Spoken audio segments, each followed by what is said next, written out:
ওং যে পুল এখন মাতা মন্দির কোন আমরা এসছি ওং যে পুল বেনারসে বিখ্যাত এক ওং পুল। এই ওং পুলের কাছে আমরা এখন এসছি। সত্যিই সৌন্দর্যজনক লুকিয়ে লুকিয়ে রয়েছে এই হরিদ্বারে। এখানে গঙ্গাটাকে ওপাশ থেকে আর এপাশ থেকে এই দুই ভাগে ভাগ করে দিয়ে এই ওং পুলটা নির্মাণ করা হয়েছে। তাই হরিদ্বার ওং পুলের জন্য বিখ্যাত। ভারত মাতা মন্দির, ভারত মাতা মন্দির পুরো টপ ফ্লোরে আপনারা লিফটের বিনিময়ে 5 টাকার বিনিময়ে যেতে পারবেন।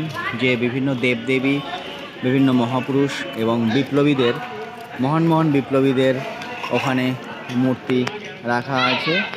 আপনারা এই মন্দির দর্শন করতে পারবেন। হরিদ্বারে আসলে 5 টাকার বিনিময়ে লিফটে উঠবেন। এই যে লিফটের ব্যবস্থাটা, এখানে কাউন্টার, আর জুতো রাখার কাউন্টার এখানেই আছে। 1 টাকার বিনিময়ে একজনের জুতো রাখতে পারবেন। তার বিনিময়ে একবার দর্শন করে যান হরিদ্বারে এই ভারত মাতা মন্দিরে। হরিদ্বারে হরকিপুরীর ঘাট, এই ঘাটেই বিখ্যাত সন্ধ্যা আরতি হয়। হরিদ্বারের দুপুরবেলায় ভান্ডারা লাগে, আর সবচেয়ে বেশি মানুষজন আসে এই মন্দিরে আর এইখানেই স্নান করতে। এই হলো গঙ্গা মাতার মন্দির, সব দিকে গঙ্গা মাইয়া কা মন্দির আছে। আর হরকিপুরীর ঘাটের ওই যে ভোলেনাথ দূরে আছে। এই হলো টোটাল হরকিপুরীর ঘাট। ওই যে গঙ্গা মাইয়ার মন্দির ওইদিকে, আর এইটাও গঙ্গা মাইয়ার মন্দির। এই ঘাটেই, এটা হলো হরকিপুরীর ঘাট। সবচেয়ে মানুষ এইখানে বেশি আসে আর এইখানেই স্নান করে।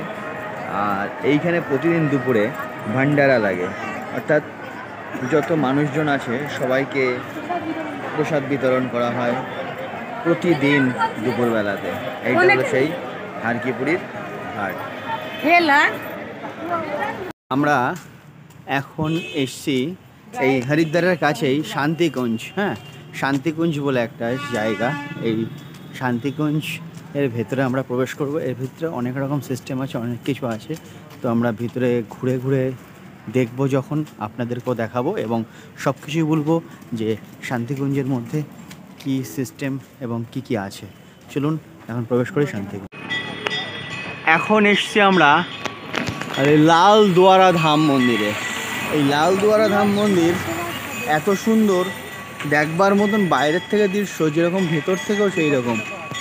এই যে আশ্রম আছে এখানটাতে, আর এই পাশে হলো ধাম মানে মন্দির। তো লাল দুয়ারা ধাম বলছে। এই দেখুন যে উপরেটা কত সুন্দর করে, অনেকটাই উপরে কভার করতে পারছি না কারণ রাস্তাটা ছোট, সেই জন্যে আমি পুরোটা দেখাতে পারছি না। তো দেখানোর চেষ্টা করছি। রাম সীতাজি মন্দির আছে এখানটাতে। আর যেহেতু মন্দিরের ভেতরে, সব মন্দিরের ভেতরে ফটো অ্যালাউ নেই, ওর জন্য আমি সব মন্দিরের ভেতরে ফটো করছি না। কোথায় গিয়ে আছে না আছে সেটা জানার দরকার নেই। তো আপনারা এই বাইরে থেকে দেখে নিতে পারেন যে এই মন্দিরের অপূর্ব যে দৃশ্য, সেই দৃশ্যটা।